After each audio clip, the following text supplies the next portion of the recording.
मेरे को अपने 2-3 पास्ट लाइफ टाइम्स दिखते थे और मुझे ये नॉलेज थी कि ये तो सिलसिला चला आ रहा है। वो एक ऐसी सिचुएशन आ गई थी मेरी कि मैं बैठे-बैठे जैसे ऐसा कह लें डीप मेडिटेशन में चली जाती थी या समाधि में चली जाती थी, पता नहीं क्या होता था, पर समय रुक जाता था बिल्कुल।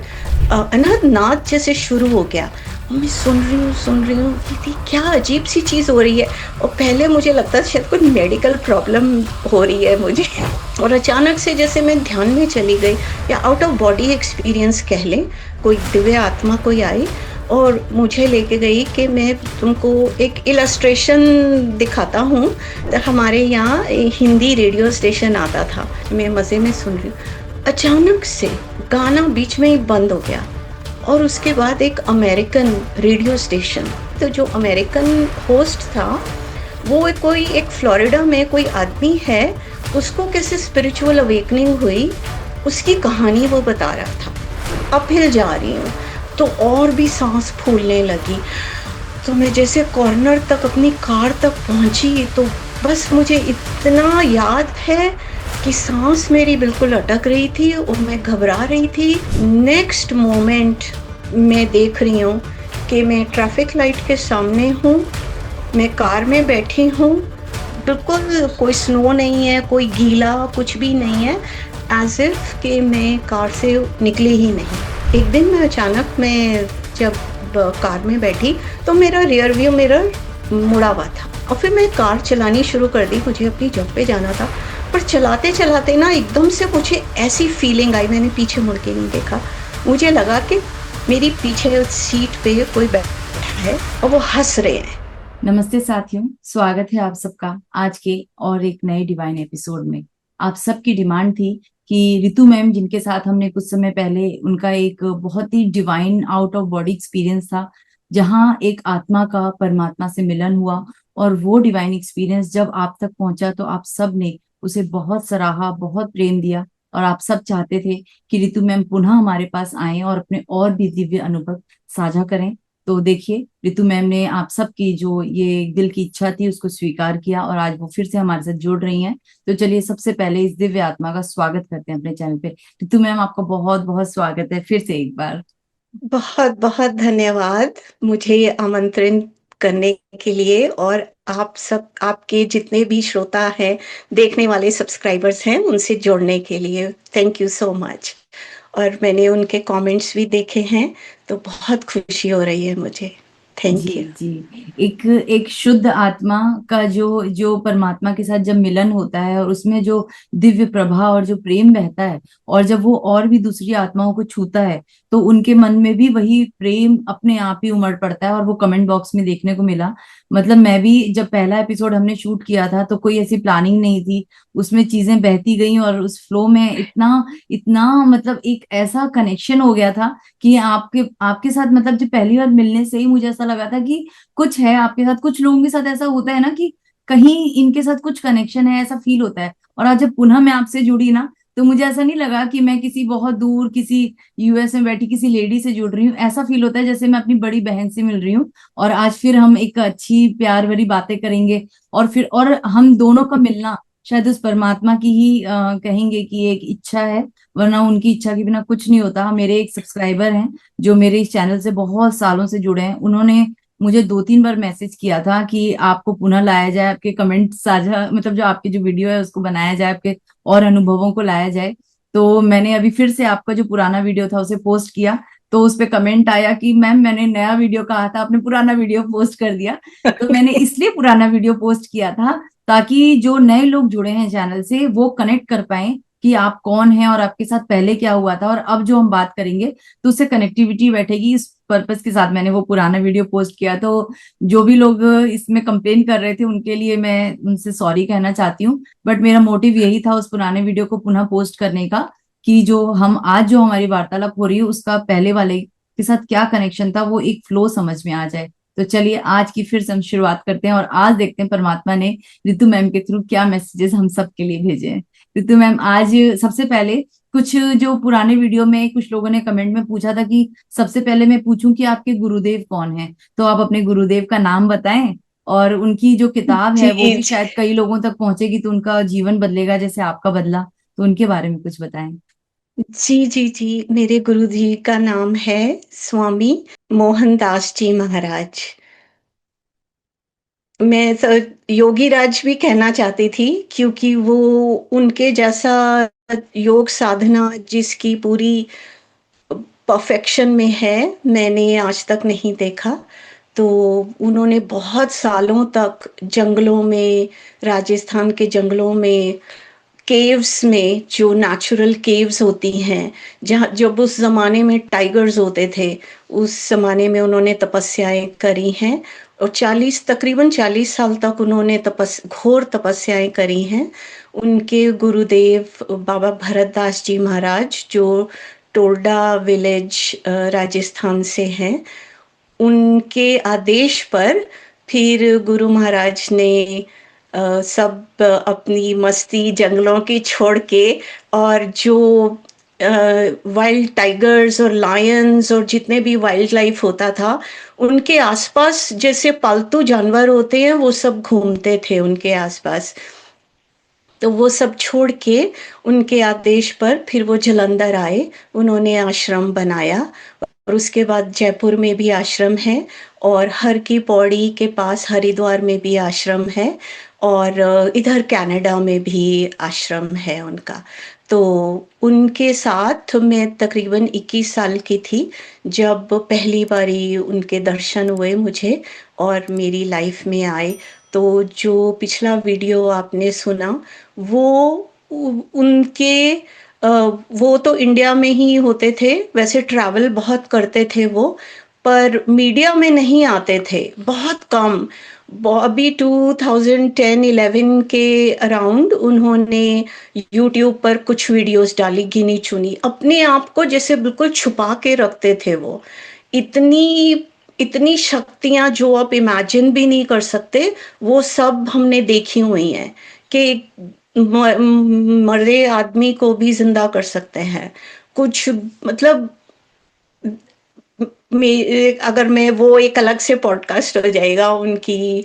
तो पर वो एक ही अम, समय में साइमल्टेनियसली पूरी दुनिया में ट्रैवल कर सकते थे, तो और उपस्थित होते थे। तो मुझे ये सब बातें उनके बारे में उन्होंने बिल्कुल छुपा के रखी हुई थी। मैं यूएसए में थी, तो मुझे बहुत सारे अनुभव हुए, पर बहुत देर के बाद मुझे पता चला कि उनमें ये शक्तियां थी। पर मुझे जो उनके बारे में पता चला, वो अपने अनुभवों से मुझे पता चला। उन किसी ने बताया नहीं मुझे, कहीं मैंने पढ़ा नहीं। वैसे उनकी किताबें हैं, उसकी 4 वॉल्यूम्स हैं, मन का स्वरूप, योग साधना पर भी उन्होंने किताब लिखी है, एक इंग्लिश में सेल्फ रियलाइजेशन उन्होंने लिखी है। तो उसकी पब्लिक में तो कॉपीज नहीं है, पर कोई चाहे तो वो अवेलेबल हो सकती हैं आश्रम से।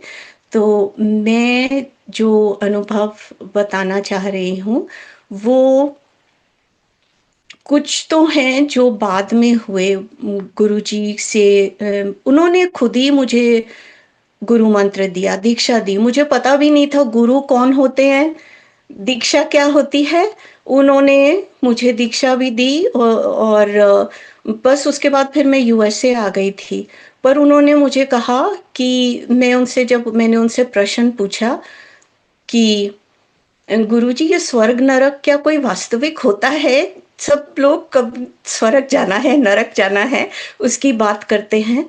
तो उन्होंने एक क्षण मेरी तरफ देखा और कहा कि नहीं बेटा, स्वर्ग नरक ऐसा वास्तविक स्थान कोई भी नहीं है, ये तुम्हारे अपने मन की अंतर्दशा होती है। तो पता नहीं कितना समझ आया, पर एक अ, अजीब सा लगा ये आंसर मुझे। उसके बाद फिर मैंने कोई और क्वेश्चन उनसे किया, तो बस फिर उन्होंने बोला, बेटा तेरे सारे प्रश्नों के जवाब तेरे अंदर ही हैं, तू खुद जाके अनुभव कर। ऐसा जवाब शायद उन्होंने कभी किसी को नहीं दिया था, जितना भी मैंने पूछताछ करी है अपने गुरु परिवार में। तो बहुतों को तो जवाब भी देते थे, पर मेरे को जैसे उन्होंने एक कॉपी पेंसिल बंद करके वो एक तरफ रख दिया था कि मतलब एक मुझे समझ में आ गया कि मुझे गुरुजी से कुछ पूछना का अभी हक नहीं है, मुझे खुद ही तलाशने हैं और इस चीज़ों के जवाब। तो इस सिलसिले में बहुत सारे मेरे साथ अनुभव हुए, कई रिपीट मतलब रिपीट एक नॉलेज के साथ, जो चीज़ मुझे सिखाई जा रही थी, तो वो खुद ही मुझे सेल्फ रिफ्लेक्शन करके, खुद ही चिंतन मनन करके, उन अनुभवों के ऊपर के मुझे क्या सिखाया जा रहा है, तो वो उनसे मैंने बहुत कुछ सीखा। 2-4 बारी ऐसा हुआ कि गुरुजी से मुझे पूछना पड़ा कि इसका क्या मतलब है? तो उन्होंने 2-4 बारी ही खाली मुझे बताया कि हाँ, इसका ये मतलब है। पर उन्होंने हमेशा ये कहा कि बेटा ये जितने भी अनुभव होते हैं, उन पे बहुत ज़्यादा ध्यान नहीं देना है, लाइक उसको पकड़ के नहीं रखना है, क्योंकि ये तुम्हारी साधना में विघ्न डालते हैं, ये पड़ाव हैं। जैसे आपके चक्र जब सब जागृत होते हैं, तो वो सिद्धियाँ आती हैं या पावर्स आती हैं या अनुभव आते हैं उससे जुड़े हुए, तो वो एक तरह से आपको डिस्ट्रैक्ट कर सकते हैं और आप अ, उम, अहंकार, ईगो या एक फ़ॉल्स आइडेंटिटी कुछ-कुछ हिंदी में आपको लगे उसको ट्रांसलेट करना है, तो आप कर दीजिएगा। तो इस तरह से वो हम फँस जाते हैं। तो जो भी हो रहा है बस उसको होने देना है। तो बहुत सालों तक 2010 तक अ, गुरुजी ने मुझे मना किया था कि ना तो खुद उसके ऊपर बहुत ज़्यादा ध्यान देना है, जो हो रहा है होने दो और ना ही इसकी कोई चर्चा करनी है। वो जो पहली वीडियो में आपके साथ जो अनुभव साझा किया था, वो उसके बारे में ज़रूर थोड़ी देर के कुछ महीनों के लिए गुरुजी ने कहा था कि शेयर करो, पर कुछ महीनों के बाद खुद ही उन्होंने बोल दिया, कहते नहीं, अभी नहीं करना है ये। तो गुरुजी का एक आदेश हमेशा ये होता था, सभी के लिए होता था कि जब तुम मेरे पास आओ, तो अपना सर बाहर चौखट के बाहर रख के आओ। गुरु तुम मुट्ठी में नहीं कर सकते। अभी गुरु भी तुम्हारे ही जैसा हो जाए, तुम्हारी मुट्ठी में आ जाए, तो फिर तुम में और गुरु में क्या फ़र्क है? तो कोई उसके अंदर बहुत ज़्यादा अपना दिमाग मत लगाओ। उन्होंने कह दिया। तो बस इसीलिए 2010 तक मैं कुछ वो शेयर नहीं कर पाई थी, पर उसमें से अब when I go back and I remember those share करने के लिए, तो उसमें से मैं आपको बताना चाहूँगी कि वो जो प्रेम की अनुभूति है, वो मुझे बचपन में भी हुई थी।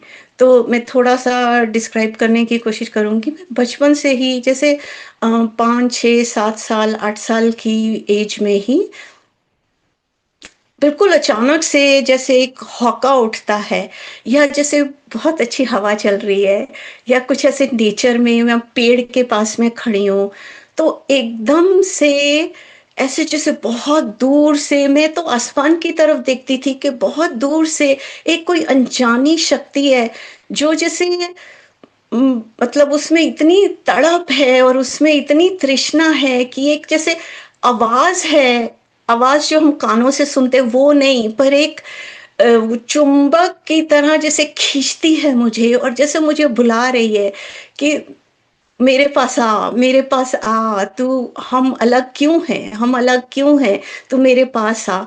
तो मैं एक मज़ेदार बात आपको बताऊँगी, मुझे म्यूज़िक का बहुत शौक था, तो उस ज़माने में वो जैसे नीलकमल मूवी का एक गाना है ना, वो उसके अंदर आजा तुझको पुकारे मेरा प्यार, तो वो जब मैं सुनती थी ना, अब उस गाने को आप मतलब million times indescribable million times आप उसको इंटेंसिटी उसकी आप मल्टीप्लाई करें, तो वो उस तरह का था कि अम, अ, आजा तुझको पुकारे मेरा प्यार, मैं तो मिटा हूँ तेरी चाह में। तो ये लाइन जब आती है ना, तो I listen to that song, जब भी मैं सुनती हूँ तो वो पूरा मुझे याद आता है।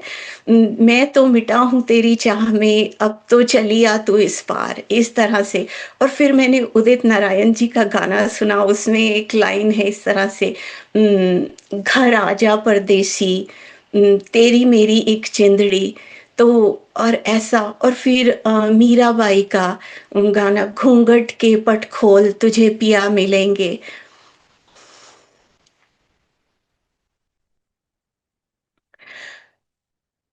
सो वो मतलब ऐसा होता था कि आपका सीना, मतलब कोई भी गाना ऐसा बना नहीं है आज तक जो उसको उसकी इंटेंसिटी को पोर्ट्रे कर सके कि आपका दिल बस फट जाएगा कि ये आवाज बुला रही है कि मैं कैसे चली जाऊं। तो और बट कहाँ है, कौन है ये, क्या मतलब, आई वाज सो यंग और मेरे आसपास ऐसा कुछ भी एनवायरनमेंट नहीं था कि आप इस बारे में किसी से बात कर सकते हैं या कुछ पूछ सकते हैं, ऐसा कुछ भी नहीं था। तो बहुत साल तक ऐसा चलता रहा। और वो रहता था, तो I was like I had started writing में, उर्दू बहुत अच्छी है मेरी, तो हिंदी भी पंजाबी भी। तो मैं तो गजलें लिखती थी, I was used to write like books of love poetry. और कोई पूछे कि ये कौन है, तो आई डोंट नो, बट मतलब वेर आप कहाँ ढूंढेंगे ना इस तरह का, इस तरह की प्रेम की इंटेंसिटी, तो आपको आम दुनिया में किसी भी रिश्ते में नहीं मिलती है। तो वो उसकी चाह, उसकी एक्सपीरियंस मुझे पहले ही बचपन से ही हो गया था। तो उसके साथ साथ मैं आपको बताऊं कि even like as young as 8 years old, हालांकि मेरे आसपास हम इंडिया में होते हैं तो लोग पास्ट लाइफ की बात करते हैं इन जनरल, पर ऐसा कोई आसपास में एनवायरनमेंट नहीं था। पर मुझे ये नॉलेज थी, मेरे को अपने 2-3 पास्ट लाइफ टाइम्स दिखते थे।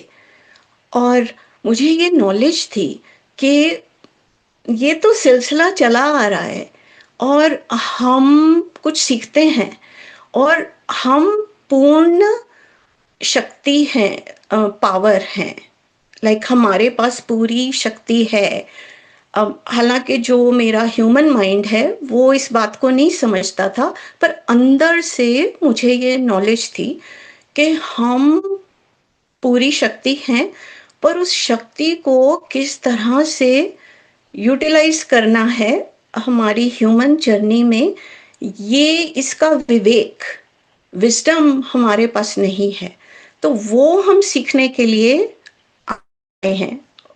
तो और उसके अंदर कम से कम मेरी लाइफ में बहुत दुख, तकलीफ, चैलेंजेस, ऑब्स्टिकल्स आने वाले हैं, लाइक इसकी नॉलेज थी मुझे। पर हमको, मुझे और इन जनरल सबको घबराना, लाइक गिव अप नहीं करना है, इतना हार नहीं माननी है। और समहाउ मेरे दिमाग में सुसाइड का ये मतलब ये नॉलेज आती थी कि कभी भी इतना नहीं हार जाना है कि आप आत्महत्या करें, और कि कोशिश करते रहना है कि अगर वो आपको ग्रो करने के लिए, आपको आगे बढ़ाने के लिए, आपको विवेक सिखाने के लिए आती हैं ये प्रॉब्लम्स। और अगर आप नहीं सीखेंगे और आप मर जाएंगे या आत्महत्या कर लेंगे, तो ये डबल सफरिंग आपकी, ये कंटिन्यू होती रहेगी अगले जन्मों में भी। और आपको कहीं ना कहीं किसी जन्म में इसको सुलझाना ही पड़ेगा, इसको इसके परे जाना ही पड़ेगा, इसको सीखना ही पड़ेगा। तो ये कुछ नॉलेज जो थी, हालांकि एक बच्चा कैसे उसको, अ, उसकी विजडम को इंटीग्रेट करे अपने साथ, ये तो नहीं पता था। पर ये इस एक नॉलेज का होना मुझे पूरी लाइफ में बहुत हिम्मत देता रहा, बहुत काम आता रहा, क्योंकि वाक़ई में ऐसे-ऐसे पॉइंट्स आए लाइफ में जहाँ पे बस आदमी सोचता है कि कि कैसे लोग जीवन पूरा करते हैं इतनी उलझनों में या परेशानियों में, या और एक ये होता है कि आपकी सीकिंग भी होती है ना, हमेशा दुनिया की ही दुनियादारी की प्रॉब्लम्स नहीं होती, पर जब आपको पूरे परमात्मा के साथ आपको मिलने की इतनी तड़प है, और उसके अंदर वो भी एक तरह का ट्रॉमा होता है कि ये आपकी सीकिंग, आपकी प्यास, आपकी तड़प इतनी है कि मुझे क्यों नहीं समझ में आती ये बातें, या मुझे ये बात क्यों नहीं समझ में आ रही, तो मतलब मैं जानना चाह रही हूँ। तो एक भजन भी मुझे बहुत उसमें मैं हमेशा रोती थी। हम मंदिर में गाया जाता था वो शारदे माँ, पता नहीं आपने वो सुना है कि नहीं, कि गुणियों ने ऋषियों ने समझी, गुणियों ने जानी, कुछ इस तरह की है। तो हम हम भी तो जाने, हम भी तो समझें, हमें विद्या का अधिकार दे माँ। तो इस तरह से इस इस तरह की जर्नी रही। तो उसके साथ एक जो मुझे अनुभव, जो सीख मुझे समझाई जा रही थी अलग-अलग अनुभवों से, ये कि असल में जो समय है, क्यों हम इतनी सफ़रिंग में आते हैं, सफ़र करते हैं, तकलीफ़ अनुभव करते हैं, क्योंकि हम मन में फँस जाते हैं। और ये जो पूरा संसार है, ये माया है, और संसार हमारे मन की ही रचना है। और मन जो है, वो समय और स्थान में अटका हुआ है। तो तुम्हें समय से ऊपर उठना है। समय और स्थान कुछ भी नहीं है। तो जो पहला हमारा वीडियो था, उसके अंदर भी मुझे यही अनुभव, जो पहला पार्ट हमने बनाया था, उस अनुभव में भी ये तो पूरा विसरली, मतलब अपनी आत्मा से मैंने ये अनुभव किया कि इट्स ज़ीरो टाइम्स इन्फिनिटी, मतलब कुछ भी, कोई समय, कोई स्थान नहीं है, और उसके अंदर ही सारी फॉर्म्स हैं, उसके अंदर ही सारी रचना है। उसके अलावा मैं आपको 3 डिफरेंट अनुभव बताती हूँ। जैसे समय रुक गया बिल्कुल, कि अचानक से मैं अपनी जॉब पे ऑफ़िस में बैठी हुई थी। अभी मैंने अपनी अ, जॉब में, I was a software engineer, तो कुछ छोड़ी नहीं थी मैंने। पर वो एक ऐसी सिचुएशन आ गई थी मेरी कि मैं बैठे-बैठे जैसे ऐसा कह लें डीप मेडिटेशन में चली जाती थी, या समाधि में चली जाती थी, पता नहीं क्या होता था, पर समय रुक जाता था बिल्कुल। तो ऐसे ही एक दिन अचानक से मेरे अंदर जैसे वो अनहद नाद होता है, उस समय इन चीज़ों की मेरे पास ना कोई बुक्स थी, मेरे गुरुजी ने ऐसी अरेंजमेंट कर रखी थी कि मेरे पास ना तो आप के जैसे पॉडकास्ट थे, ना यूट्यूब चैनल थे, ना उस समय इंटरनेट होता था, ना तो सेल फ़ोन्स होते थे, तो ना मेरे पास बुक्स होती थीं। तो ऐसा कोई सोर्स था नहीं, मतलब मुझे अपने अंदर से ही निचोड़ के चीज़ें समझनी होती थीं। तो वो अनहद जैसे शुरू हो गया, और मैं सुन रही हूँ कि ये क्या अजीब-सी चीज़ हो रही है, और पहले मुझे लगता था शायद कोई मेडिकल प्रॉब्लम हो रही है मुझे। सो मैंने कहा मैं थोड़ी देर ज़रा पानी-वानी पी के आती हूँ, मैं उठ के गई और मैं बाथरूम में चली गई, और मैं कहा मैं थोड़ी देर बैठ जाती हूँ यहाँ पर, तो वो स्टॉप बाथरूम में बैठी हूँ, और अचानक से जैसे मैं ध्यान में चली गई, या आउट ऑफ बॉडी एक्सपीरियंस कह लें, था तो लंबा, और जो पोर्शन रेलेवेंट है जिस टॉपिक के बारे में मैं बात हूँ, तो उसके अंदर बिल्कुल ऐसा हुआ कि जैसे मेरी कोई एक आत्मा, कोई दिव्य आत्मा कोई आई और मुझे लेके गई कि मैं तुमको एक इलस्ट्रेशन दिखाता हूँ कि कैसे सब साइमल्टेनियस होता है, ताकि एक माइंड को समझ में आए। हालाँकि अनुभव में आ जाए पर माइंड को समझ में नहीं आता। तो मुझे ऐसे लेके गए जैसे स्टेज होती है, एक स्टेज है, उसके ऊपर कैरेक्टर्स प्ले कर रहे हैं, ड्रामा हो रहा है, और एक स्टेज के लेफ्ट साइड, बिल्कुल लेफ्ट कॉर्नर पर, एक जैसे 1700s में कोई वारदात हो रहा है, उसको उसके कैरेक्टर्स प्ले कर रहे हैं। सेंटर, स्टेज के सेंटर में आज का जो समय है वो प्ले हो रहा है, और उस दूसरी साइड पे कोई फ्यूचर का वो कैरेक्टर प्ले हो रहा है। पर पूरी स्टेज पर बिल्कुल घुप अंधेरा है, तो ऑडियंस को तो सिर्फ अंधेरा दिखाई दे रहा है। उसके बाद एकदम से स्पॉटलाइट आती है, और स्पॉटलाइट आज का जो सीन हो रहा है उसके ऊपर आती है। तो ऑडियंस के लिए तो सिर्फ प्रेजेंट मोमेंट चल रहा है, बट उनको नहीं दिखाई दे रहा कि वो दूसरी टाइमलाइन्स भी साथ में चल रही हैं। तो सॉर्ट ऑफ वो मेरे लिए एक विजुअल बना कि इस तरह से एवरी हमारा सब कुछ अटेंशन पे होता है, और हमारा माइंड इस तरह काम करता है हम आम जिंदगी में भी, कि वो फिल्टर आउट करता है। जिस चीज पे हम ध्यान देते हैं सब कुछ अटेंशन पे होता है। अगर मैं आपसे कहूँ कि आप इस कमरे में जितनी भी नीले रंग की चीजें हैं आप उसको देखिए, और आप वापस आए, और आपके बाद उसके बाद मैं आपको पूछूं कि अच्छा पीले रंग की चीजें कौन सी थी, तो आप एकदम से वो बता नहीं पाएंगे, क्योंकि मैं तो नीले की ही देख रही थी खाली। तो इस तरह से माइंड एक टूल है जिसको वो फिल्टर आउट कर देता है। तो क्योंकि हमारी पूरी अटेंशन माइंड की, हमारी चेतना पूरी प्रेजेंट में ही है, तो वो जो बाकी जो सब साइमल्टेनियस हो रहा होता है हमको नहीं दिखता। पर जैसे हमारे गुरुजी हैं बाबा मोहनदास जी महाराज, तो वो तो साइमल्टेनियस सब देखते हैं।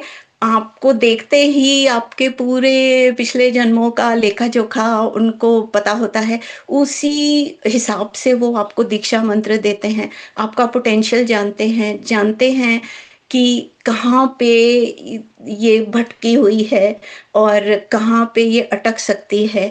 और आप मुझे मतलब मेरे फ्यूचर की भी प्रिडिक्शंस उन्होंने 25 साल पहले कर दी थी, और बहुत कुछ उसी हिसाब से हो रहा है। तो सो वो जब आप उस मन के बिल्कुल ऊपर चले जाते हैं और आपकी आइडेंटिटी, आपकी आत्मा बिल्कुल परमात्मा के साथ एक हो जाती है, जैसे गुरु महाराज जी की, तो सब कुछ साइमल्टेनियसली आप देख सकते हैं। तो ये एक इलस्ट्रेशन मेरे लिए, जो मेरे माइंड के लिए बहुत बेनिफिशियल रहा जब भी मुझे सोचना होता है। एक और इंसिडेंट आपको बताती हूँ, मज़ेदार है वो, और बहुत प्रैक्टिकल भी रहा मेरी लाइफ में। तो जब मैंने अपनी करियर छोड़ दिया था सॉफ्टवेयर इंजीनियरिंग का, क्योंकि मेरे अंदर ऐसी आवाज़ आती थी कि हर वक़्त ऐसे अंदर से आवाज़ आ रही होती थी कि this is not what you are here for, मतलब तुमको ये नहीं, ये तुम्हारा रास्ता नहीं है, ये तुम्हारे जीवन का पर्पस नहीं है। तो बड़ी अच्छी नौकरी छोड़ दी, पैसे भी चले गए। तो और बीइंग इन यूएसए, जो यहाँ रहते हैं या जानते हैं यहाँ का, तो ये मतलब बहुत ज़रूरी है तो कि आपके पास इनकम, क्योंकि हमारे यहाँ इफ़ नथिंग एल्स जो मेडिकल एक्सपेंस है वो बहुत ज़्यादा है, जो मैंने देखा है काफ़ी हमारे भारतवासियों को नहीं मालूम इस बात का। तो वो एक टेंशन तो थी बहुत कि मतलब आपके एक इमरजेंसी केयर में अगर आपको जाना पड़े तो आपके लाखों डॉलर खर्च हो सकते हैं, बहुत महंगा है बहुत अच्छा है, पर बहुत ज़्यादा महँगा है मेडिकल एक्सपेंस।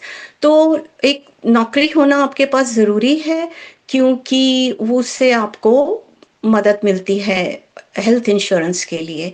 तो वो एक टेंशन थी। तो पर मेरे हस्बैंड की ले ऑफ हो गए। मैंने भी छोड़ दिया, मेरे हस्बैंड का जॉब भी ले ऑफ हो गया। 1 महीना निकल गया, 2 महीने निकल गए। उस समय ये इंटरनेट और सेल फ़ोन वो सब नहीं होता था।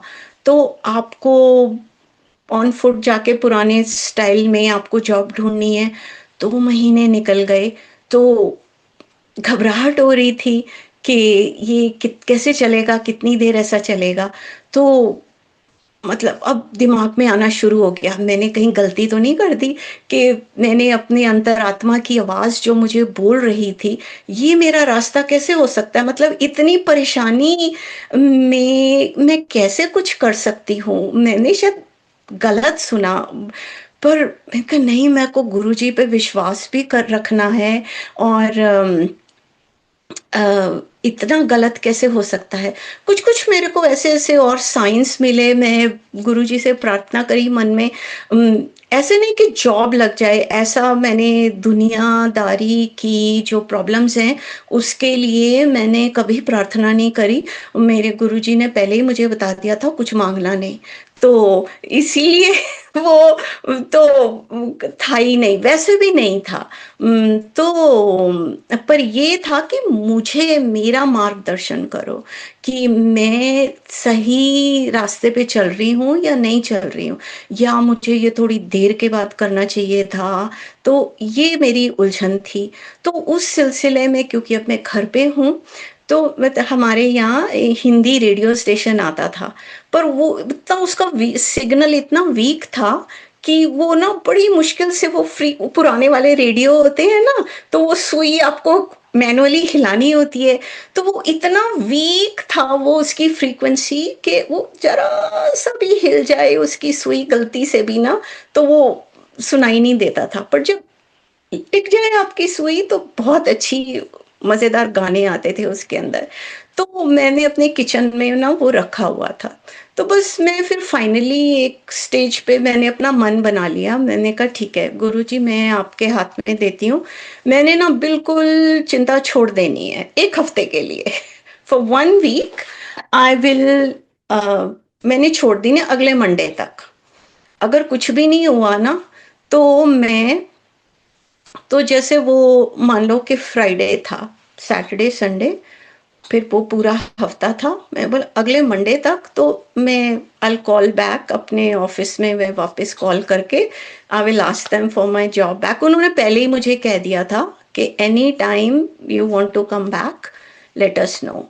तो तो मैंने कहा वो रास्ता तो खुला ही है मेरे लिए, तो देखते हैं कि अब मैंने चिंता छोड़ देनी है, अब हम मस्ती करेंगे, गाने-वाने सुनेंगे।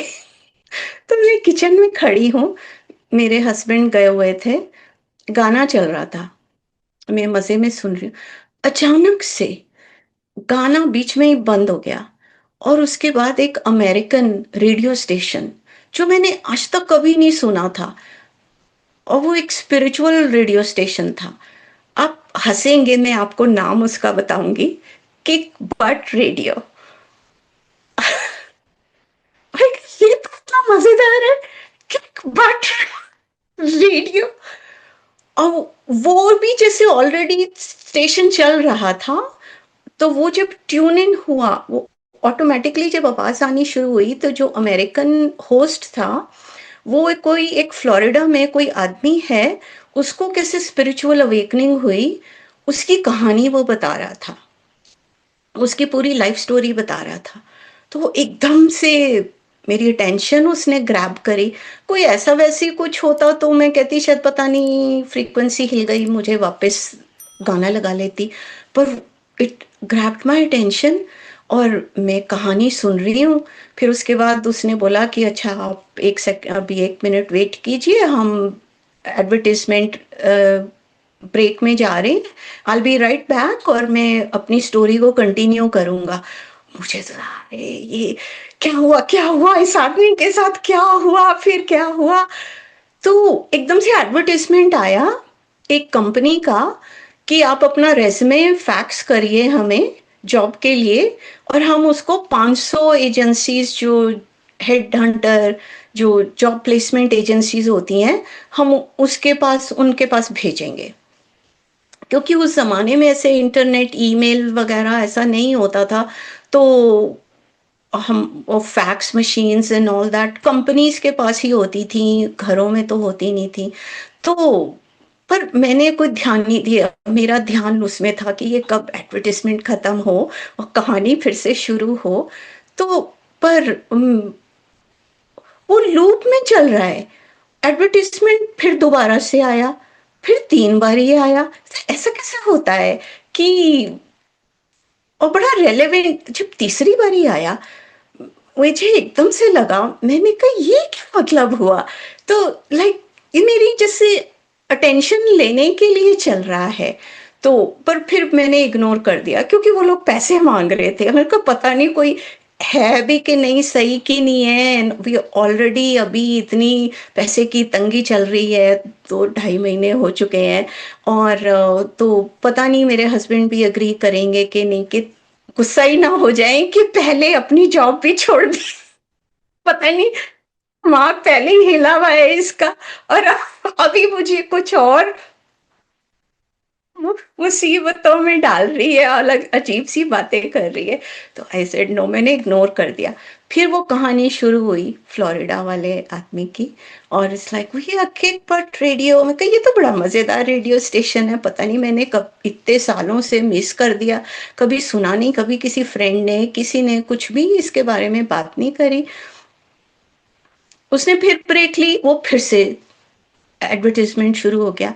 अब जब हुआ तो आई सेड नो, ये तो मेरी अटेंशन के लिए हो रहा है। मैंने वो उसका नंबर नोट डाउन कर लिया, और जब मैंने नंबर नोट डाउन कर लिया, एकदम से गाना शुरू हो गया वापस से, जहाँ से छूटा था। जहाँ से वो गाना छूटा था, वहीं से वो गाना शुरू हो गया। और फिर मेरे हस्बैंड आए, और वो डरते-डरते मैंने उनको बताई बात कि इस तरह से हुआ। तो आई गेस पता नहीं ही, वो नॉर्मली बिल्कुल एग्री नहीं करते, बट कुछ तो, या तो बिल्कुल हार मान ली होगी उन्होंने, वो तो, या सोचा होगा कि चलो ये एक आखिरी चीज़ है, मैं ट्राई कर लेता हूँ। तो मैंने किया। वो लंबी बात हो जाएगी, बट इन अ नटशेल 4 दिन के अंदर उनको जॉब मिल गई। और वो वाला हमने फैक्स रेज़्यूमे किया, और वो जॉब मिल गई।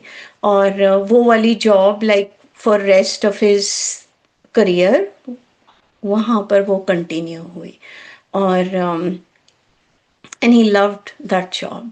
सो इस तरह से वो, और उसके बाद मैं महीनों तक, सालों तक पूरी सुई घुमा घुमा के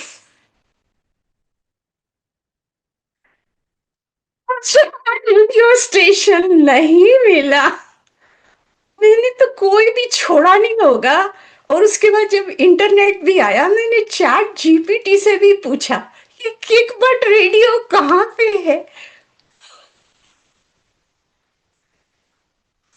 रेडियो स्टेशन नहीं मिला। सो इसके अंदर कितनी लेयर्स ऑफ मीनिंग है। एक तो सबसे पहले वो कि समय तो, उससे ये भी मुझे सीखने को मिला, और भी मेरे अनुभव हुए कि there are parallel existences, parallel universes simultaneous चल रहे हैं। हम इतनी छोटे से दायरे में अपने दिमाग की, जो थोड़ा सा सुना, थोड़ा सा पढ़ा हमने, उसके अंदर ही जमा घटा करते हुए हमारी जिंदगी निकल जाती है कि साइमल्टेनियस पैरेलल यूनिवर्सेस ओवरलैपिंग भी एक्सेस हम कर सकते हैं। तो वो हमारी एग्जिस्टेंस जो है वो चल रही है। एंड वो किसी भी टाइम पे, मैं तो हर चीज़ में गुरुजी की ही ग्रेस उनकी ही कृपा मानती हूँ। तो इस तरह से इनडायरेक्टली उनके ऊपर छोड़ा था मैंने कि अरे ये तो मंडे को वापस चली जाएगी छोड़-छाड़ के ये सब जो इसका नया रास्ता बना है। तो वो मेरे फिर वो वाली जर्नी वहाँ से शुरू हुई। तो it's a totally unforgettable experience. और दूसरा ऐसे समय का जो मुझे देखने को मिला कि ये है अबाउट 1986 के करीब, 1986 1987 के तकरीबन, बहुत पुरानी बात है। तो उस समय में भी ऐसे इंटरनेट वगैरह होते नहीं थे।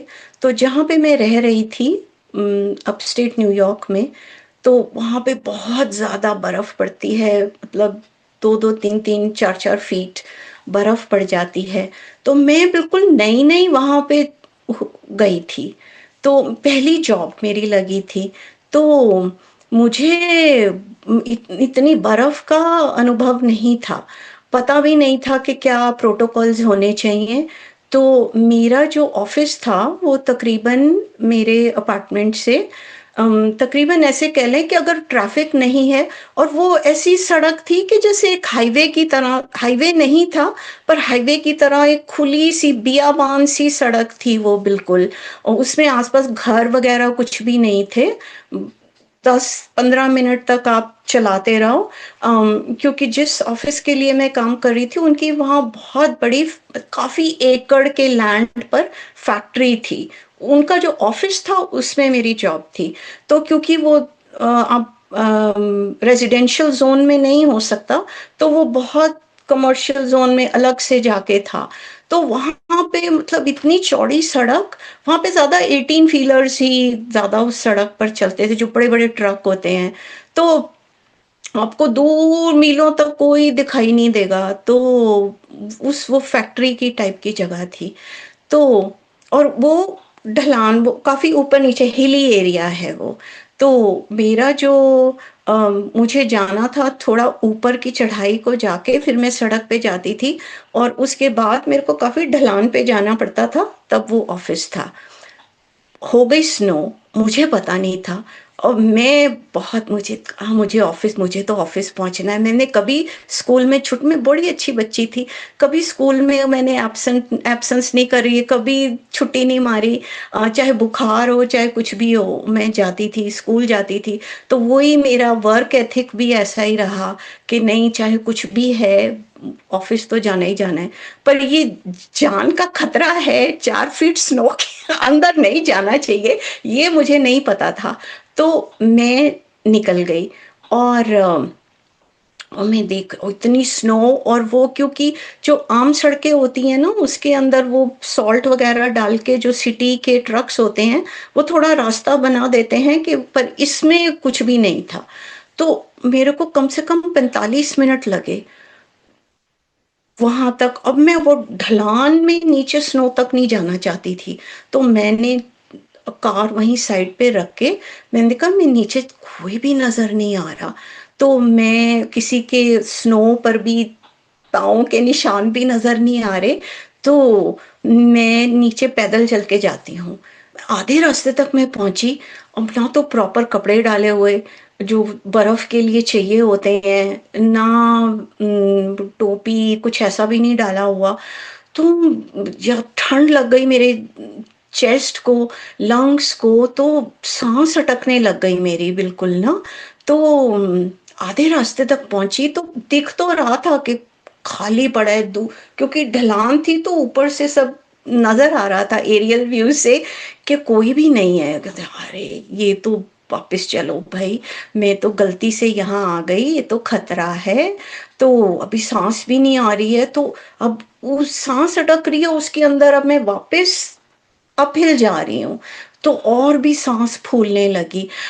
तो मैं जैसे कॉर्नर तक अपनी कार तक पहुँची, तो साँस मेरी बिल्कुल अटक रही थी, मतलब बिल्कुल आ भी नहीं रही थी, और इतनी ठंड लग रही थी, और मेरे सारे कपड़े बिल्कुल स्नो से भरे हुए थे, मेरे बूट्स भी बिल्कुल स्नो से भरे हुए थे।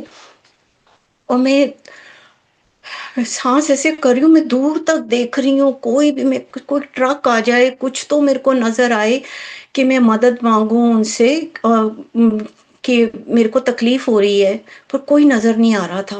मैंने कहा चलो इसी तरह से मैं कार चला के वापस लेके जाती हूँ। मैं कार चलाने लगी तो मेरी कार के टायर स्पिन हो रहे हैं। वो फँस गए स्नो के अंदर और वो निकल ही नहीं पा रहे थे। तो अब इस हालत में मैं फिर निकल के खड़ी हुई। बस मुझे इतना याद है कि सांस मेरी बिल्कुल अटक रही थी और मैं घबरा रही थी कि मेरा तो कार भी फंस गई है, कोई मुझे नजर नहीं आ रहा। नेक्स्ट मोमेंट मैं देख रही हूँ कि मैं ट्रैफिक लाइट के सामने हूँ, मैं कार में बैठी हूँ, कोई ठंड नहीं लग रही, मेरी बिल्कुल नॉर्मल सांस है और मैं अपने अपार्टमेंट के लिए टर्न कर रही हूँ। और वो जो टाइम इलैप्स था लास्ट जहाँ मैं कार फंसी हुई थी और ये जो मैं टर्न ले रही हूँ, 10 मिनट का टाइम निकला है इसके अंदर। और मैं निकल के देख रही हूँ कि कोई बिल्कुल कोई स्नो नहीं है, कोई गीला कुछ भी नहीं है, एज इफ कि मैं कार से निकली ही नहीं। तो और ये आज तक मुझे ये मिस्ट्री समझ में नहीं आई। तो 2 सबसे ज़्यादा तो समय की मैं आपको बात बता रही थी कि समय हमारे मन की ही रचना है, उसके परे समय होता नहीं है। और कितनी ये एक पैरेलल रियलिटी है जो एक्सपीरियंस करी मैंने, क्योंकि ये भी मुझे मालूम है ये कोई 1-2 सेकंड की बात तो नहीं थी। मैं वहां तक ड्राइव करके गई हूँ, चल के गई हूँ, आई हूँ। वो अभी तक इतना फ्रेश मुझे याद है जैसे कल की ही बात हो। और जाते वक़्त जिस सड़क पे मुझे 45 मिनट लगे, वो कैसे वो 10 मिनट में वापस में कवर भी हो गया। और वो एक टाइम वॉर्प जिसे कहते हैं, जिसे बर्म्यूडा ट्रायंगल में भी बोला जाता है ना, कि तो एक एक कोई टाइम वॉर्प है। तो इतनी सारी बातें उसमें से समझ में आई, क्योंकि अपने अनुभव में जो उतर जाती है ना, वो फिर दिमाग से समझनी नहीं पड़ती है। देख आपकी विसरली आपकी आत्मा को, आपके नर्वस सिस्टम को पता चल जाता है कि हम एक मल्टीपल रियलिटीज में, नॉट ओनली के पास्ट प्रेजेंट फ्यूचर साइमल्टेनियसली चल रहा है, बट उसके साथ ही मल्टीपल रियलिटीज, पैरेलल एग्जिस्टेंसेस हमारी चल रही हैं। और वो किसी भी समय जब गुरु महाराज की कृपा हो, गुरु महाराज चाहते हों, जैसे उन्होंने बचाना होगा मुझे आगे के कामों के लिए, तो उन्होंने जाको राके साइयां मार सके ना कोई। तो वो वाली बात हो गई। तो ये कैसे था कि वो सूरज चांद को तो बदल ही सकते हैं, ग्रह तो बदल ही सकते हैं, पर वो पैरेलल रियलिटीज को भी समय को रोक सकते हैं, कैसे वो सब पॉसिबल है। तो ये चीजें मैंने अनुभवों से सीखी हैं। कमाल का अनुभव था मैम। जैसे कि मैंने ये टाइम को रोकने वाला जो है ये तो केवल महाभारत में सुना था कि जब श्री कृष्ण ने अर्जुन जी को वो दिया था, गीता का ज्ञान दिया था, तो सारे विश्व के समय को उन्होंने रोक दिया था और वो गीता की प्रवाह चल रही थी और अर्जुन उसे ले रहे थे। तो बस एक वही मैंने सुना है कि टाइम को रोकना वहां पे संभव हुआ था। लेकिन आपके भी केस में बड़ा अद्भुत लग रहा है कि 45 मिनट जाने में लगे और आप गाड़ी से बाहर निकल कर गए, सांस रुकी, कपड़े गीले हो गए बर्फ से, आप बिल्कुल आपने कहा बूट्स कपड़े सब गीले हो चुके थे, पर आप जब आपको होश आता है, आप क्योंकि आप उसके बाद फिर आपको कुछ भी याद नहीं, होश आया तो आप बिल्कुल सूखे हो, कोई बर्फ नहीं है आपके ऊपर, आपकी गाड़ी भी नॉर्मल, मतलब आप एक आउटर उसमें थे जहाँ पे बर्फ ही बर्फ थी और वापस से आप सिटी में आ गए और अपने घर के पास की रेड लाइट पे खड़े हो। मतलब ये तो ऐसा हुआ ना जैसे कि बच्चे की हम गाड़ी उठाकर इधर से उधर रख देते हैं, छोटी सी गाड़ी, तो बच्चे को तो ये लगता है ना कि मैं वहां तक गया और किसी ने उठाकर मुझे वापस दूसरे कमरे में रख दिया, क्योंकि हमारे लिए तो वो गाड़ी को उठाना बिल्कुल छोटा सा खेल है, उसको खिलौना है ना। पर वैसे ही परमात्मा ने शायद कुछ आपके साथ किया कि आप छोटे से बच्चे उसके खिलौने गाड़ी में फंस गए थे, उसने उठाकर वापस से उसको दूसरी जगह रख दिया जहां उस बच्चे को सेफ है वो, है ना, जैसे हम अपने बच्चे की किसी भी सामान को उठाकर रख देते हैं। कितना अजीब सा, अभी ये मैंने पहली बार सुना है कि इस तरीके से भी संभव है। तो ये टोटल मिस्ट्री है। ऐसी ऐसी कहानियां भी होती हैं टोटली इन अनएक्सप्लेनेबल। तो एक ये क्या टाइम वॉर्प था, एक टाइम लूप था, ये टाइम कहाँ पे गया और कैसे एक कोई पैरेलल यूनिवर्स की चीज हुई। So totally unexplainable. और ऐसी चीजें थी जो मेरे गुरुजी कभी एक्सप्लेन भी नहीं करते थे, ना कभी ऐसी बातें समझाते थे या करते थे। तो ये एक हमेशा मिस्ट्री का। तो ये ऐसे अनुभवों से मुझे पता चला कि अरे ये तो बहुत ही साइमल्टेनियस पैरेलल यूनिवर्स हमारे चल रहे होते हैं। और और समय तो लिटरली हमारी ही मन की रचना है। तो और कुछ अम, भ्रम है हमारे, माया है, जो इल्यूजन है, कुछ बहुत ज़रूरी होते हैं ताकि हम एज अ ह्यूमन हम एग्जिस्ट कर सकें। नहीं तो अ, हम फंक्शन ही नहीं कर पाएंगे अपनी डेली लाइफ में। तो एक मेरी ऐसी स्टेज आई थी अबाउट 2003-2004 के करीब की बात होगी कि मैं रेगुलर मेडिटेशन करती थी। तो मेरी उस समय मुझे डीप साधना क्या होती है कुछ भी नहीं पता था, बस मैं करती थी और जो अनुभव होते थे खुद ब खुद होते थे। उसके अंदर मेरी कुंडलिनी जागृत हो गई थी। उस समय मुझे नहीं पता था वो क्या है, पर गुरुजी का आदेश था, आदेश नहीं, इंस्ट्रक्शन थी कि किसी चीज़ पे कुछ भी ज़्यादा दिमाग लगाना नहीं है, जो होता है होने दो। तो वो उस प्रोसेस में हो रहा था। तो मेरी एक ऐसी स्टेज पहुंची सोनम कि मुझे उस समय मुझे क्वांटम फिजिक्स का कुछ भी नहीं मालूम था, पर मैं सब देख रही थी कि कुछ भी सॉलिड नहीं है। एवरीथिंग इज जैसे एक वाइब्रेटिंग एनर्जी होती है, एक कंपन होती है, जस्ट एनर्जी और कंपन। एक तरह से जैसे हम पानी उबालते हैं तो वो जैसे भाप उठती है, तो आप देखें ना कि कैसे वो कंपन हो रही है। एक तो भाप होती है, पर एक एयर में कंपन हो रही होती है थोड़ा सा, अगर आप समझना चाहें तो उस तरह से जैसे इट्स एक सर्टन फ्रीक्वेंसी है हर सॉलिड चीज की। दीवार है, टेबल है, तो लाइक इट्स ऑल। और मुझे ऐसा लगता था कि जैसे दीवार मेरे सामने है, एक मेरे एक दिमाग का हिस्सा जानता है ये दीवार है, पर बाकी का पूरा हिस्सा उसको एज दीवार नहीं देख रहा है। मुझे ऐसा लगता था मैं इसके पार मतलब जा सकते हैं, क्योंकि ये सिर्फ एक एनर्जी वाइब्रेशन, एक पर्दा है बस। तो आप निकल सकते हैं इसमें से। तो आपकी नॉर्मल लाइफ में ऐसा हो रहा है तो बहुत प्रॉब्लमेटिक है ना कि अभी मैं एकदम से खाना लेके आ रही हूँ, मुझे टेबल पे रखना है, अब वो टेबल तो सॉलिड दिख ही नहीं रही है। इट्स सो अब यहाँ पे कार आपको खुद ही चलानी होती है जिस जगह पे मैं हूँ। It's not a luxury, it is a necessity. कोई ट्रेन, कोई रिक्शा, कोई स्कूटर आप नहीं बुला सकते, आपको खुद ही चलानी है कार। तो इमेजिन अब मैं तो ठोक दूंगी कार किसी को, मेरे को तो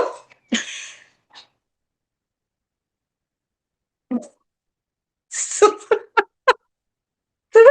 गोइंग थ्रू, मतलब कितनी बार तो मैं दीवार में, but there was a part of my brain was like no no no, ये दीवार एक्चुअली में सॉलिड दीवार है। So I was not able to function. And मतलब बहुत जिसे डिसोरिएंटेशन बोलते हैं, आप कैसे उसको एक्सप्लेन, मतलब इट्स लाइक सरियल। आप हैं या नहीं हैं, आप सॉलिड हैं नहीं हैं। तो exist as a human daily life में एग्जिस्ट करना बहुत मुश्किल है।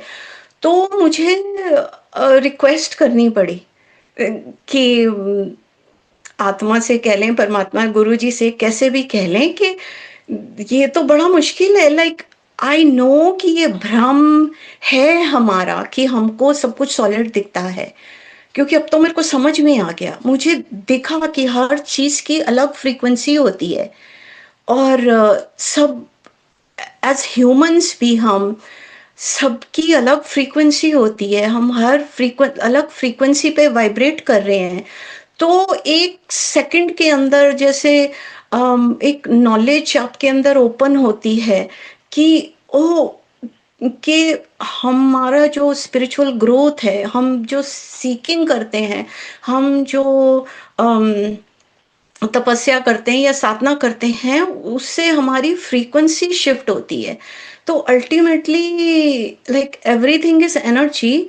तो वो फ्रीक्वेंसी कितनी हायर फ्रीक्वेंसी के साथ रेजोनेट करती है, तभी आप वो एस्ट्रल रियल्म, जो दूसरी दुनिया है, स्पिरिट वर्ल्ड है, वो आप उस हिसाब से एक्सपीरियंस कर पाते हैं। तो इसीलिए सबके अलग अलग अनुभव होते हैं, क्योंकि आप जो आपकी फ्रीक्वेंसी के साथ मैच होता है।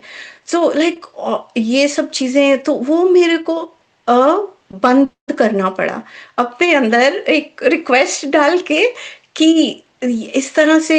तो मुझे समझ में आया कि क्यों हम हैं तो परमात्मा, हम दिव्य आत्मा, आत्मा अहम ब्रह्मास्मि का जो मुझे अनुभव हुआ था कि हम ही परमात्मा हैं, हम ही वो ही आत्मा, मैक्रो मी, मिनी मी, हम जो बन के आए हैं।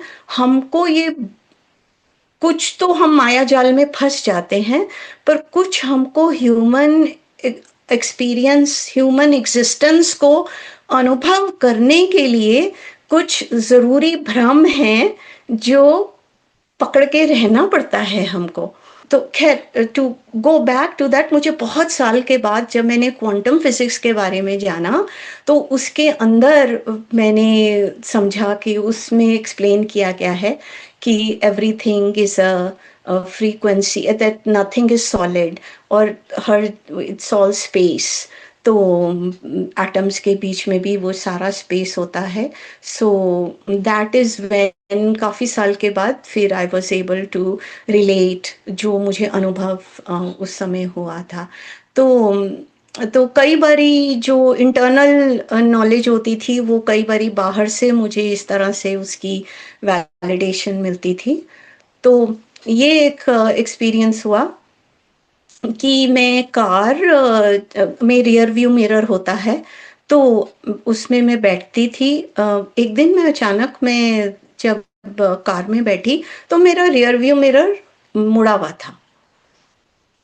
मैं हैरान कि ये क्या हुआ, कि पेच वेच ढीला हो गया उसके अंदर कुछ, या हिल गया, ऐसा क्यों हिल गया, कभी तो हुआ नहीं है, इतने सालों से चला रही हूँ मैं ये कार। तो उसको मैंने सीधा कर दिया, पर वो काफी टाइट था, ऐसा नहीं था कि ढीला है, तो टाइट था। समझ में नहीं आया, मैंने कहा शायद मेरे बच्चे बैठे होंगे, उन्होंने हिला दिया होगा। तो ऐसे ना हर रोज नहीं होता था। जब रात को कार मैंने पार्क करी है, उसके बाद सुबह जब मैं उसमें होती थी तो वो मुड़ा हुआ होता था। किसी दिन होता था, किसी दिन नहीं होता था। ऑफिस में जाके कार पार्क करी है, तो निकल के आए 7-8 घंटे के बाद, तो बैठती थी तो मुड़ा हुआ होता था। तो ऐसे कि या तो मतलब बच्चे ने ये मोड़ा है, या मुझे समझ में नहीं आ रहा था कि ऐसे क्यों मुड़ जाता है। फिर मुझे लगा कि शायद मैं सीट पे अपना ब्रीफकेस या कुछ रखा, पर्स रखा हुआ होता है, शायद मैं उसको ध्यान नहीं देती, उसको उससे लग जाता है तो मुड़ जाता है। कंफ्यूजन सी रही इस तरह से ना, तो कभी कभी होता था, तो समझ में नहीं आया। तो एक दिन मैं कार में बैठी थी, और मैं बस, फिर मैं भूल गई कुछ, मुझे अंदर, घर के अंदर आना था। तो मेरे को 1 मिनट भी नहीं लगा होगा, दरवाजे के पास मैं कुछ भूल गई थी, मैं बस छोड़ के अंदर आई हूँ, 1 मिनट भी नहीं लगा होगा, कार में मैं वापस गई, तो वो मुड़ा हुआ। मैंने कहा अब तो ये क्या है, ये तो मैं तो एक एक मिनट के लिए मैं कार से निकली हूँ और ये मुड़ गया, और वो काफी टाइट है, उसमें कुछ ऐसे स्क्रूज वगैरह भी नहीं है। तो अचानक से, और फिर मैं कार चलानी शुरू कर दी, मुझे अपनी जॉब पे जाना था। पर चलाते चलाते ना एकदम से मुझे ऐसी फीलिंग आई, मैंने पीछे मुड़ के नहीं देखा, मुझे लगा कि मेरी पीछे सीट पे कोई बैठा है और वो हंस रहे हैं कि देखो हम इसको मैसेज दे रहे हैं, दे रहे हैं, दे रहे हैं, और इस बुद्धू को हैरान परेशान हो रही है, कभी ये सोचती है कभी वो सोचती है, और इसको समझ में नहीं आ रही है। तो मतलब इतनी हंसी वाली बात लगी, समहाउ पता नहीं, मैं इतना हंसी, मेरी हंसी छूट गई कि मुझे ऐसे लगा मेरे पीछे जो भी है वो हंस रहे हैं, और मैं उनके साथ हंसना शुरू कर दिया। मैंने बहुत ज्यादा हंसती रही, मतलब इतना कि पेट दर्द हो रहा था, पानी आंखों से निकल रहा था। सो लाइक ओह अच्छा, ये तो कोई मैसेज है, कोई मैसेज है। पर उसके बाद मैं अपनी जॉब में बिजी हो गई। फिर घर आने के बाद रात को जब मैं बैठी तो मैंने बोला अच्छा, था तो कोई मैसेज, तो इसका मैसेज क्या है। तो फिर एकदम से जैसे एक आवाज आती है, या कह लें एक अंदर से नॉलेज इस तरह से आई कि stop living your life through rear view mirror. Past में जो चीजें हुई, जो ट्रॉमास हुए या दुख या तकलीफें हुई, या कोई आपके रिग्रेट्स हैं, या आपकी कोई आत्मग्लानि है, या आपकी पास्ट लाइव्स हैं, या उसके अंदर कुछ ऐसा हुआ है, या पास्ट के रिश्ते हैं, वो सब में आप मतलब ये कि आपको प्रेजेंट में मूव फॉरवर्ड करना है हमेशा, और आपको आज के इस प्रेजेंट मोमेंट में रहना है। तो और जो मन है, मन के बारे में समझ में आया कि हमारा जो मन है वो सिर्फ पिछली बातों का ही संग्रह है। मन के पास प्रेजेंट और फ्यूचर का कुछ भी नहीं है, वो प्रोजेक्ट करता है बेस्ड ऑन पास्ट में जो हुआ है। तो जो पास्ट के आपके फियर्स हैं, जो डर हैं, जो एंजाइटी है, जो गिल्ट है, जो शेम है, वो आपके अंदर जो पिछले जन्मों की संस्कारों की, इस जन्म के पिछले, वो जो हमारे अंदर इकट्ठी होती जाती है, मन को उससे बाहर निकालना है, ताकि आप प्रेजेंट मोमेंट में हो पाए, उससे आप अपना आगे का अ, कदम आप रख सकें। तो ये ये इस तरह से कह लें कि बहुत सारी नॉलेज, या अ, बिना सुने गुरुजी के प्रवचन जैसे, प्रवचन जैसे हम ज्ञान जो सुनते हैं, तो फिर गुरुजी की बात वो हमेशा बोलते हैं कि गुरु ज्ञान का दीपक हर समय हृदय में जला के रखना होता है, तभी हम एक जागरूकता के साथ आगे बढ़ सकते हैं। और वो हमको दिन रात मतलब 24 घंटे हमको गुरु ज्ञान का दीपक जला के रखना होता है। तो इस तरह से कुछ कुछ अनुभव आपके साथ शेयर किए, और हमेशा फिर उनको संजो के रखना, सीखना, उनको जीवन में उतारना, जितनी जागरूकता के साथ पल पल उतार सकते हैं। तो इस तरह का से रितु मैम, आपको जितना भी जर्नी सुने, रही है। जितना भी आपको सुने, जब भी आपको सुने ना, हर बार एक नई ऊर्जा और इतनी फ्रेशमेंट होती है। मतलब कमाल के आपके जीवन के अनुभव हैं, और आपके साथ स्वयं परमात्मा के गाइड, दूत, जो भी कहें, डिवाइन एनर्जी आपके साथ रहती थी, आपको हर पल गाइड करती थी। जैसे आपका कार वाला जो हुआ कि रेयर व्यू, जो आपके पीछे बैठे थे, आपको महसूस, क्योंकि आत्मा कई चीजों को शब्द में नहीं बता पाती, लेकिन वो सेंसेस कर लेती है कि उसके आसपास कुछ है। और जो आपका बर्फ वाला था, वो एक्चुअली एक मिस्ट्री है कि आप वहां तक गए और कैसे सब कुछ, क्योंकि आपका उस दिन बच पाना एक असंभव सी बात लगती है, और आप सही, सुरक्षित और बिल्कुल बिना गीले हुए और सब कुछ ऐसे गाड़ी से वापस आ गए जैसे कभी कुछ हुआ ही नहीं। तो ये सब एक मिस्ट्री है।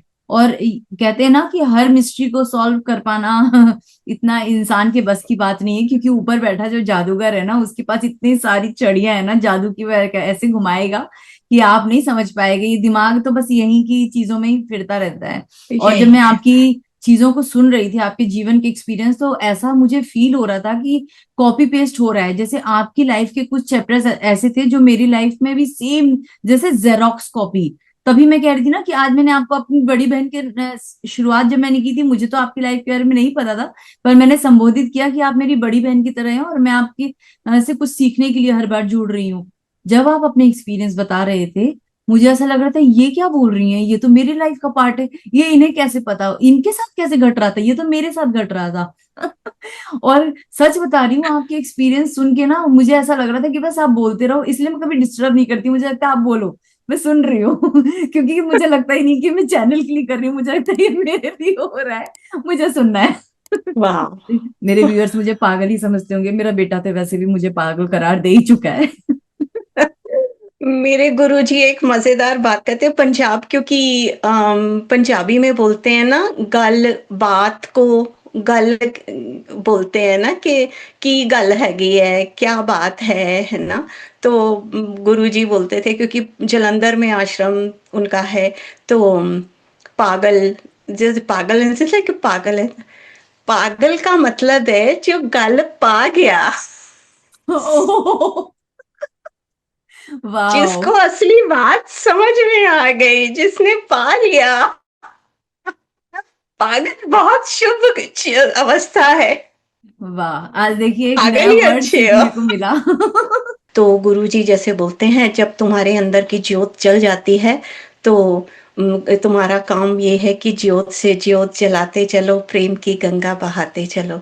तो फिर तो आप निमित्त हो जाते हैं, और तो आप ज्योत जला रही हैं, ज्योत से ज्योत अपने ये काम से। तो आप उसको उलझन ना समझें, माया नहीं समझें, उस उसमें ये आपका एक डिवाइन पर्पस है।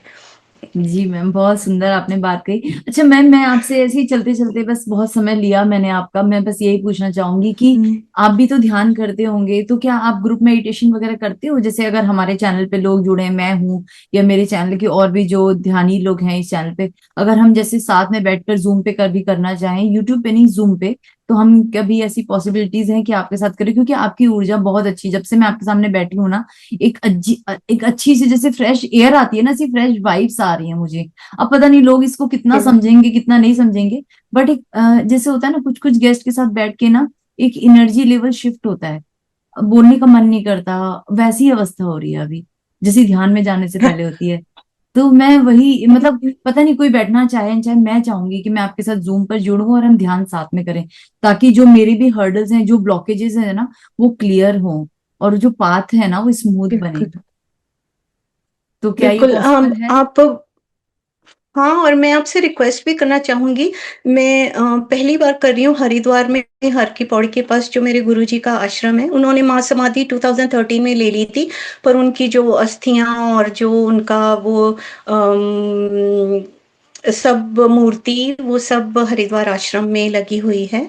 तो इस मार्च 2026 में, नवरात्रि से पहले का जो हफ्ता है, उसमें मैं आ रही हूँ हरिद्वार आश्रम में। तो वहाँ पे I want to do, I am calling it sacred wellness gathering. तो उसके अंदर हम गाइडेड मेडिटेशन, थोड़ी सी healing type of meditation, question answer, और वो जो स्थान ऐसा है, बिलीव मी, जो पहले कभी भी नहीं किसी ने एक्सपीरियंस किया है, वो आप ऊर्जा वहाँ पे एक्सपीरियंस कर सकते हैं, क्योंकि हमारे गुरुजी की तो पूर्ण योगी 1008 सिद्धियां उनके पास, और फुल सतगुरु हैं वो। तो वो आप वहाँ पे, और बहुत ही सुंदर क्वाइट आश्रम है, और वहाँ पे जगह भी है रहने के लिए।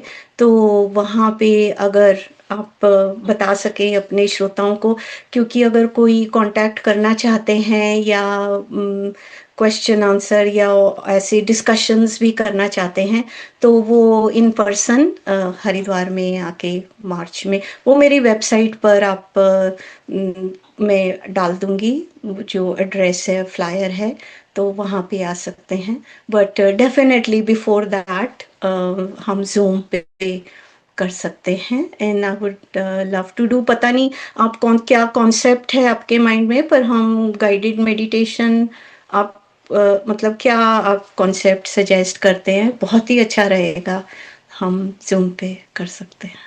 मैम मेडिटेशन कोई भी हो, मेडिटेशन के बस फॉर्म अलग अलग हैं। मेडिटेशन तो एक ही होता है, उस उच्च होता अवस्था है। तक पहुंचना और हम उससे सिर्फ जुड़ना। प्रेजेंट मोमेंट में बस हाँ लेके आना है और मन से ऊपर जाना है। जैसा भी राइट। आप कराना चाहें, सांसों के द्वारा या थर्ड आई पे फोकस, जो भी आपको अच्छा लगेगा हम वो करेंगे। मतलब ठीक है। जूम पे मुझे नहीं पता कितने लोग जुड़ेंगे, मैं तो जरूर जुड़ूंगी। आप मुझे टाइम बताएं और डेट बताएं, तो मैं जो मेरा इस चैनल का टेलीग्राम लिंक है, उस पे टेलीग्राम पे जो ग्रुप है मेरा, उस पे काफी लोग हमारे साथ जो इस चैनल के लोग जुड़े हुए हैं, मैं वहां पे जो भी चीजें हम करते हैं ना जूम पे, उसकी नोटिफिकेशन वहां पोस्ट करती हूँ। तो मैं वहां पोस्ट कर दूंगी डेट टाइम, और जो भी होगा हम फिक्स करके और हम वहां पे जुड़ते हैं। क्योंकि आपका यूएस का इंडिया का टाइम का थोड़ा सा ये रहता है कि टाइम मैच कर पाना। ऑलमोस्ट 12 आवर्स, हाँ 11 आवर्स राइट। का तो हम ऑपोजिट है वीकेंड, डे और नाइट। हाँ तो हम वीकेंड का कोशिश करेंगे कि सैटरडे संडे कोई दिन हो, या तो यहाँ की रात हो या यहाँ का दिन हो। आपके हिसाब से भी आप टाइम अपना सोच कर एक बताइएगा, तो एक बार हम जरूर जूम पर जुड़ने की कोशिश करेंगे। और हरिद्वार में तो मैं 100%, अभी मैं अभी आपने बताया तो मुझे इतनी खुशी हो रही है, आपसे मिलने का मौका मिलेगा तो कितना अच्छा लगेगा। अभी हम 2 बार जुड़े, जूम पर जुड़े। और क्योंकि आपके गुरु जी इतने सिद्ध महान गुरु, अगर उनकी आश्रम में हम जाएंगे ऑब्वियसली उसकी एनर्जी तो बहुत अच्छी होगी, उसके साथ कनेक्ट करने में मजा ही आ जाएगा। मैं तो जरूर कोशिश करूंगी। और मुझे बहुत टाइम से हरिद्वार से कॉलिंग आ रही है, मतलब मुझे हरिद्वार में मेरे इतने सारे लोगों के मुझे आए हैं मैसेजेस कि मुझे वहां जाना है, इंटरव्यूज करना है, बट मैं जा नहीं पा रही हूँ। बट मुझे सच में जाना है हरिद्वार, और वो मैं सिर्फ पेंडिंग ओके। वर्क में डाल रही हूँ। तो मैं आऊंगी जरूर, और मार्च एक अच्छा महीना होगा, शायद बेटे के एग्जाम भी हो जाएं तब तक, तो मैं जरूर आना चाहूंगी। बिल्कुल, हाँ, वो नवरात्रि तो मार्च 12 से मार्च 16, 5 दिन का, 12, 13, 14, 15, 16, मार्च 12 टू मार्च 16 अभी ये है। फिर उसके बाद 2 दिन का टाइम होगा, फिर मैं जलंधर, हमारे नवरात्रि सेलिब्रेट होती है हमारे जलंधर आश्रम में, तो फिर वहाँ पे जाना होगा। और वहाँ पे गुरु जी ने मेडिटेशन हॉल बनाया है खास करके, और उन्होंने वो कहा है कि इस हॉल में जिन्होंने कभी भी मेडिटेशन नहीं किया ना, वो इस हॉल में आएंगे ना, तो वो ऐसे अनुभव कर पाएंगे जैसे वो कभी भी उसके बाहर नहीं उन्होंने अनुभव किया होगा। और जिसको मुश्किल लगती होगी उसको भी आसान लगेगा। तो तो ये कहाँ पे है मैं मैम, तो जलंधर में है या फिर हरिद्वार में, जो आप मेडिटेशन हॉल की बात हर कर रहे हैं? हर की पौड़ी, हर की पौड़ी के पास है। अच्छा। जस्ट अबाउट, मैं एड्रेस भी भेज दूंगी, just about 10 minutes, 10 minutes away from her की पौड़ी। तो वो बिल्कुल गेटेड है। और जब आप उसके अंदर एंटर करेंगे तो बस आपको लगेगा आप जैसे अलग हो सब जगह से ना। बहुत बहुत इतना सुंदर और इतनी शांति है। और वो मेडिटेशन हॉल इतना बड़ा है, मतलब ऑलमोस्ट 1000 लोग उसमें आ सकते हैं जैसे। बहुत सुंदर। मेरे तो इतने अनुभव हैं अभी तो, मेरी लिस्ट इतनी लंबी थी, तो मैंने कहा मैं कुछ चुन के, अभी बहुत लंबी। नहीं मैम, बहुत प्यारे आपकी डिवाइन एक्सपीरियंस है, और मैं चाहूंगी कि अभी हमने पार्ट 2 आज बनाया, हम पार्ट 3 भी इसका जरूर बनाएं।